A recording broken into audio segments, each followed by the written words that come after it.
We're just going to take a look at the resistance to antimicrobial drugs. Antibiotic resistance is a big problem, as we've been talking about. And once we get resistance in a population of bacteria, it can be transmitted to other bacteria. And there's two ways that that can happen. So the first way is by vertical gene transfer. Oops. And that is just when the bacteria reproduce. They're going to copy their DNA and then just pass on that antibiotic resistance gene to their offspring. Because remember, they do asexual reproduction and they just create clones of themselves. So all their offspring will have that antibiotic resistance gene as well. The other way they can transmit these antibiotic resistance genes would be horizontal gene transfer. So this is very different. So with vertical gene transfer, we're transmitting genes from one generation to the next. With horizontal gene transfer, you're giving genes to somebody that's in the same generation. So you would have, for example, maybe you've got a staph bacteria here, and maybe it goes up to an E. coli bacteria, and it says, hey, I've got this really cool antibiotic resistance gene. Let me give you a copy of that. And it can do this process called conjugation. That's one way it can do horizontal gene transfer. And it can actually just make a copy of that gene and then send that over to the E. coli. So that's what's really scary about horizontal gene transfer, is that it can happen between bacteria that are not even the same species. So that's pretty scary. And another thing that we can see with these antibiotic resistance genes is that these mutations can make them resistant to not only one antibiotic, but it might be multiple different antibiotics that they could become resistant to. These resistance mutations just happen randomly. So they're just spontaneous. They're not caused by the antibiotics at all. So antibiotics do not cause these resistance mutations, but giving antibiotics to the patients allows natural selection to occur. So the antibiotics will now select for those bacteria in the patient that naturally have this mutation that makes them resistant to the antibiotic, and then they survive and reproduce and then pass on that mutation. So here's just an example of this. So we've got these bacteria here where we've got some variation, and some of these have resistance genes in them. They've just randomly had a mutation, like these darker red ones. We give the patient an antibiotic, and those bacteria that are resistant, they are able to survive. And the rest of them die off, but the resistance ones are able to reproduce, and all their offspring will be resistant to that antibiotic as well. This is a rather scary chart. It just shows different antibiotics over here and the year that they were first used. And then the last column shows the year that we first discovered bacteria that were resistant to that particular antibiotic. So you can see, for example, penicillin was first started to be used in 1943, and only 3 years later, in 1946, we started seeing bacteria that were resistant to penicillin. So that did not take very long. If you look at methicillin, 1960, we started using that, and a year later, in 1961, we found MRSA. So that did not take very long to select for MRSA. Some of these antibiotics were not used as often, like look at vancomycin. So that one was first used in 1956, but we didn't see resistance to that until 1988. And so the less you use an antibiotic, the less chance you're going to select for resistant bacteria for that antibiotic.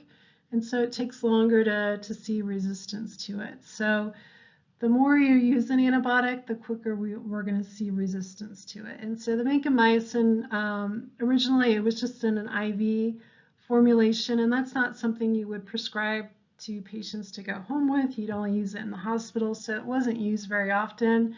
And so we didn't get a lot of resistance to it for quite a number of years. Superbugs are bacteria that are resistant to many antibiotics. And that's what's happened to MRSA.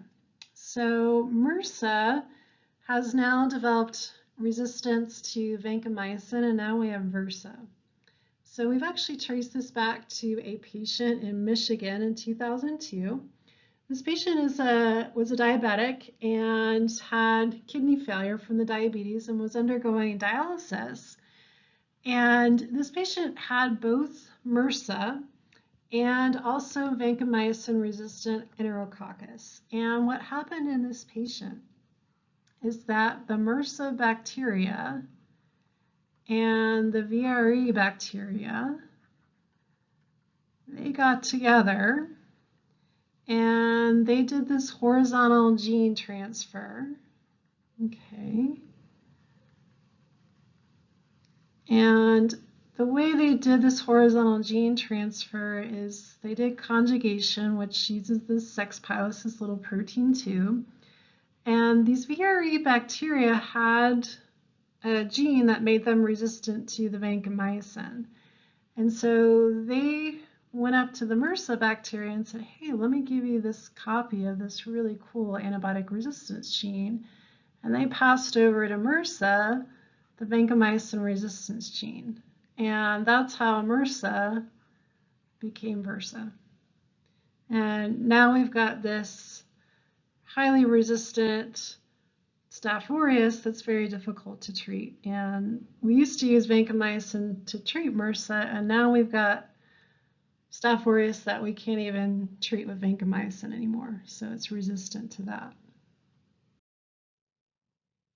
All right, so this is really important. I want you to be able to tell me on the exam at least 2 of the causes of antibiotic resistance. So be able to tell me in this red box 2 of the things that we are doing to cause antibiotic resistance. So the first thing, inappropriate prescribing practices. So this is where physicians are prescribing antibiotics for viral infections. So remember that antibiotics only get bacteria and they're not going to get a cold virus. But patients come in for a cold and everybody wants a pill to fix their problem, and so the doctors cave in and prescribe an antibiotic even though they know it's not going to fix the cold. Well, the problem is that that antibiotic will expose all of the microbiome in that patient to that antibiotic, and we're going to kill off the ones that are susceptible to the antibiotic and then select for the ones that have a resistance mutation to that antibiotic, and then they survive, reproduce, and now you've got this resistant population of bacteria in the patient. So we need to educate patients and tell them to stop doing that and tell doctors to don't give in to the patients. Unregulated sale of antibiotics. That's a problem more in developing countries. So for example, you can go to a pharmacy in Mexico and just walk up to the pharmacist and say, hey, I want some amoxicillin. I think I've got a UTI and I want to treat it. And they will give you an antibiotic without a prescription from a doctor. So that is not a good thing to do, because how do you know what you've got and what antibiotic is going to work and which bacteria you have? You have no idea. So we need to stop that, because that's a big cause of resistance. And then another cause of antibiotic resistance is patients not completing their full course of antibiotics. So maybe they're supposed to take the antibiotic for 10 days, but maybe after 5 days, they're like, well, I feel great now. I think I'm going to stop this antibiotic and not take the rest of it. Well, that's a problem, because you need to take the whole 10 days to kill off all the bacteria that were causing the infection. And if you stop too early, you're going to leave those ones that were a little bit more resistant, and then they survive and reproduce, and that's a problem. Use of suboptimal antibiotic dosages. So this is more of a problem with patients that don't have good health insurance. So maybe you have a patient who gets frequent UTIs, and they're like, well, I've got a UTI and I know I'm probably going to get another one in a couple months, and I don't have health insurance and this is expensive. So I think, instead of taking, 2 pills a day of the antibiotic, I'm just going to take 1 pill a day and save the rest of it for the next time I get a UTI. Well, if you're only taking half the dose, you're not going to kill off the infection, and you're going to leave the ones that were a little bit more resistant to the antibiotic. Those are going to survive and reproduce, and then you get a resistant infection. And then the last one that's a cause of antibiotic resistance is using antibiotics as animal growth enhancers. So this is in food animals. They are actually putting low levels of antibiotics in animal food to increase their growth. Because if you can get the animals to grow faster, you can get them to market faster, and you can make more money because you don't hang on to the animals as long and you're not spending as much money feeding them. And so it's a lot of farmers have been doing that for many years. I think it's been since the 40s or 50s. So that's a huge problem, because if you're feeding animals low doses of antibiotics, you're exposing all of their microbiome bacteria to, low levels of antibiotics, and you're selecting for the resistant ones. And then those resistant bacteria end up on the meat. And if you don't cook the meat well enough or you don't wash your hands, you can ingest those resistant bacteria and get an infection from that. Or the resistant bacteria end up in the water supplies, or they end up in the air, and then that can infect humans. So make sure you can tell me 2 reasons or 2 things that we're doing to cause antibiotic resistance on the exam. And this is just showing the use of fluoroquinolones, an antibiotic. This was first used in humans in the 1990s, early 90s. Late 80s. And then we actually started using this in poultry as a growth enhancer in the mid-90s. And that actually caused more antibiotic resistance. And they actually outlawed it for use in poultry because of that I think it was around 2005. So they have stopped the use of some of these antibiotics as growth enhancers in food animals, but not all of them. And we do need to do more of this to stop the use of antibiotics like this. Okay, and then the other thing I want you to know and be able to tell me on the exam is be able to tell me 2 ways to fight antibiotic resistance. What are 2 things that we can do to fight antibiotic resistance from occurring? The first thing is you only want to use antibiotics when necessary. So you don't want to be using them for viral infections, for example. But if you do have a bacterial infection, you can use them then, but otherwise, you don't want to use them if you don't need them. We only want to try to use the narrow spectrum antibiotics because you only want to get the bacteria that are causing the problem, and you don't want to be exposing the other bacteria to broad spectrum antibiotics that's gonna kill everything. You don't need all that. Okay, that's overkill. For some of our bacteria that are resistant to a lot of antibiotics, we end up using 2 or more antibiotics at the same time.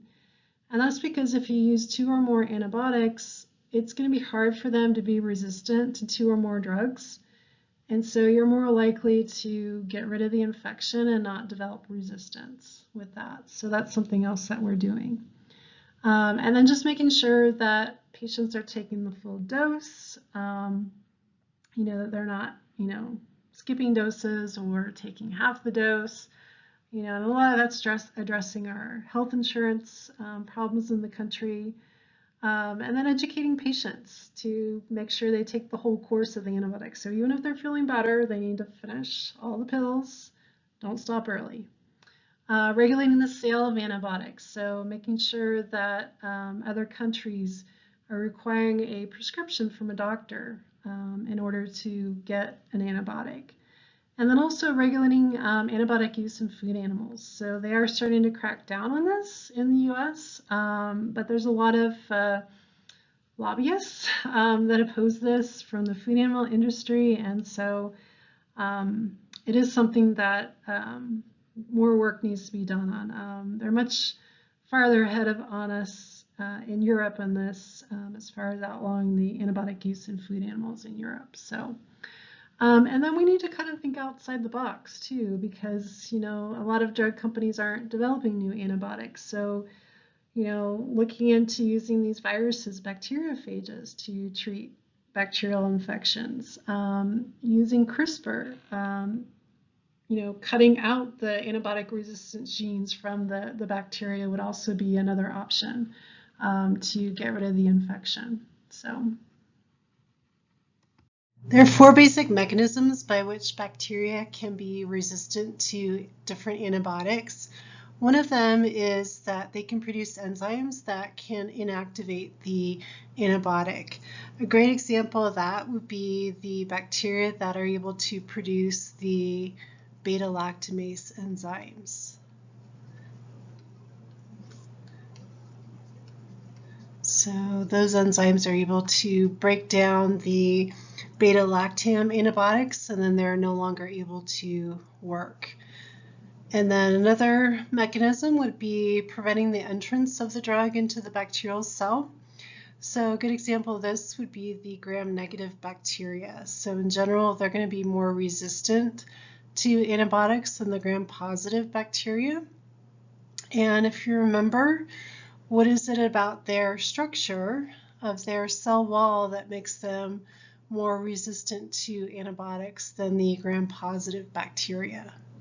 And hopefully you remember that the gram-negative bacteria have an outer membrane. Remember, that's right outside their cell wall, and that actually prevents some antibiotics from even entering the bacterial cell, and if the antibiotic can't get into the bacterial cell, it can't work. So then the gram-negative bacteria would then be resistant to that antibiotic. Another mechanism that can cause antibiotic resistance would be drug efflux. So this is where the bacterial cell has developed a pump that will pump the antibiotic out of the cell. So the antibiotic will enter the cell and then the bacteria just spits it back out. So an example of this would be the bacteria Mycobacterium tuberculosis is able to do this. So the bacteria that causes TB is actually resistant to a lot of different antibiotics, and one mechanism that it might be resistant would be that maybe it has a pump to spit out the drug, once it gets inside. And so if it spits it back out, then it can't do its job, and then the bacteria is resistant to that antibiotic. And then the last mechanism for antibiotic resistance is, what if the bacteria has a mutation and now the drug's target is now a different shape, and now the antibiotic can't bind to its target anymore? So maybe, for example, the topoisomerase enzyme changes shape.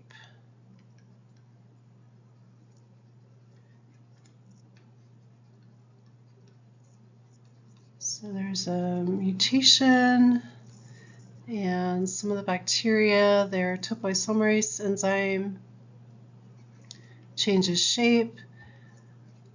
Well, now the quinolones can't bind to that topoisomerase enzyme, and so now they're going to be resistant to the quinolone antibiotics. Or maybe they have a mutation and the shape of their ribosomes changes. And so now maybe they're resistant to, for example, aminoglycosides. So there's a couple different things that can be changed with the drug's target, and that can make them resistant.